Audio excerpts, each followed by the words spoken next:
My name is Gregory, and what happened last December has destroyed any peace I once felt during the holidays. It was supposed to be a quiet week.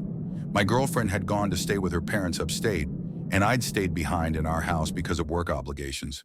We live in one of those aging neighborhoods in upstate New York, where the houses stand far apart, separated by snow-covered yards and tall naked trees. Most families evacuate for the holidays, leaving the street feeling abandoned, hollow. At first, I welcomed the solitude. I imagined cozy evenings, catching up on shows, maybe getting some actual rest. The house felt bigger without her there, but I told myself I'd enjoy the space. That delusion lasted exactly one night. It was my second evening alone. The sun had set hours earlier, around 4:30, and by 6:30, the darkness outside felt absolute, suffocating. Snow had been falling steadily since morning, building up on the windows in white drifts that muffled all sound from outside. The silence was so complete it made my ears ring. I was in the kitchen, attempting to cook something. Pasta with chicken, nothing fancy. My girlfriend usually handles the cooking. Without her, the house felt wrong. Too quiet, too empty. I turned on the TV just to fill the void with human voices, even fake ones. I had just sat down to eat when I heard it. At first, I couldn't identify the sound. It was muffled, distant, coming from somewhere outside the house. I muted the TV and listened harder. Singing. Someone was singing outside my house. The melody resolved into something recognizable. Jingle bells. But there was something off about it. The voice was male, deep, but it wavered in and out of tune like a broken music box. Each note hung in the air, too long, distorted by the cold. I stood up, my fork still in my hand, and walked toward the front door. The singing grew louder with each step, clearer. By the time I reached the door, it sounded like the person was standing directly on the other side. My hand hovered over the doorknob. Every instinct told me not to open it. But it's Christmas, right? Maybe just a caroler, a neighbor, someone harmless. I opened the door. The man standing in the yellow glow of my porch light was around 35, maybe older. It was hard to tell. His face was gaunt, cheekbones sharp enough to cast shadows. He wore no hat despite the freezing temperature, and his coat looked paper-thin, inappropriate for the weather.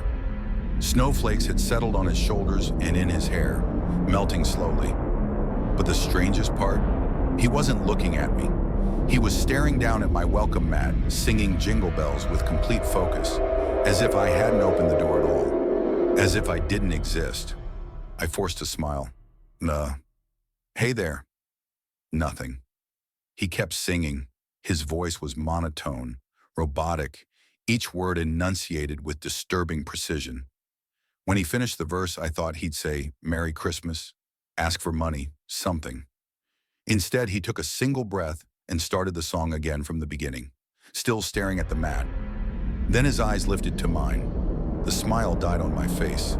His eyes were wrong, too focused, too intense, like he was looking through me at something behind my skull. He kept singing, the same verse, over and over.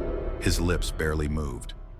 I stood there for what felt like forever, but was probably only 3 or 4 minutes, pretending to listen while my skin crawled. Finally, I couldn't take it anymore. "Thanks," I said quickly, voice tight. "Appreciate it. Merry Christmas." I closed the door. The singing didn't stop.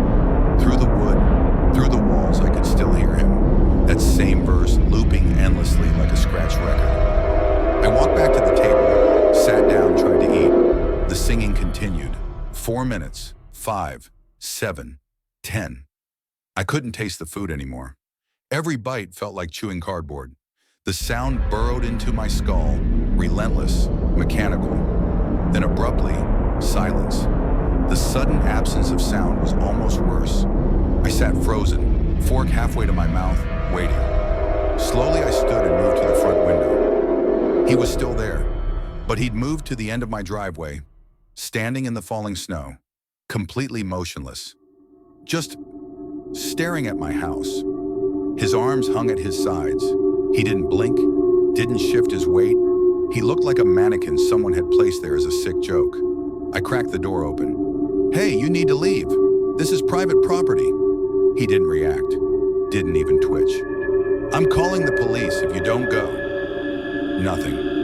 I slammed the door, heart pounding now. Part of me felt guilty. Maybe he was mentally ill. Maybe he needed help. But a larger, more primal part of me wanted him gone. I watched him from the window for another minute. He still hadn't moved. Finally, I couldn't stand looking anymore. I went upstairs, locked my bedroom door, and tried to convince myself he'd leave. I changed into pajamas, got into bed, picked up a book. I checked the window before I started reading. He was gone. Relief washed over me. I exhaled, feeling foolish for being so scared. Just some confused guy. Probably wandered off. Probably harmless. I read for about 20 minutes, almost calm again. Then I heard it from the backyard. Jingle bells again. That same broken mechanical voice. But now it was coming from behind the house. I threw off the covers and ran to the back window. My bedroom overlooks the backyard, and when I looked down, he was already looking up at me, standing directly below my window in the snow. Face tilted upward, eyes locked on mine, singing. I ripped open the window. "I'm calling the police right now!" The singing stopped instantly. For 3 seconds, maybe 4, he just stood there in perfect silence, snow falling around him, his face blank. Then he sprinted toward my back door. The sound that came out of him, I can't describe it. It wasn't human. It was this raw, guttural scream, like someone being torn apart from the inside out. It echoed across the yard, through the house, rattling the windows. Then came the banging. He threw himself against the back door with such force I felt the vibrations upstairs. Wood splintered. The doorknob rattled violently. He was kicking it, ramming his body into it, trying to rip it off the hinges. The screaming didn't stop. It was constant, primal, inhuman. I grabbed my phone, dialed 911 with shaking hands.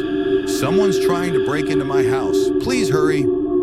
I snatched the baseball bat from under my bed and backed into the closet, pulling the door shut. I wedged myself between hanging clothes, phone pressed to my ear, bat gripped in both hands. The operator's voice was distant, muffled. "Sir, stay hidden. Units are on the way." The impacts downstairs were so violent I was certain he'd break through. I imagined him sprinting up the stairs, throwing open doors, finding me, then silence. Complete. Total. Silence. I didn't know if he'd gotten in or if he'd left. I couldn't hear anything over my own breathing. "Sir?" The operator's voice cut through. "Officers are outside your home. The back door is still locked. You can come out." I didn't move for a long time.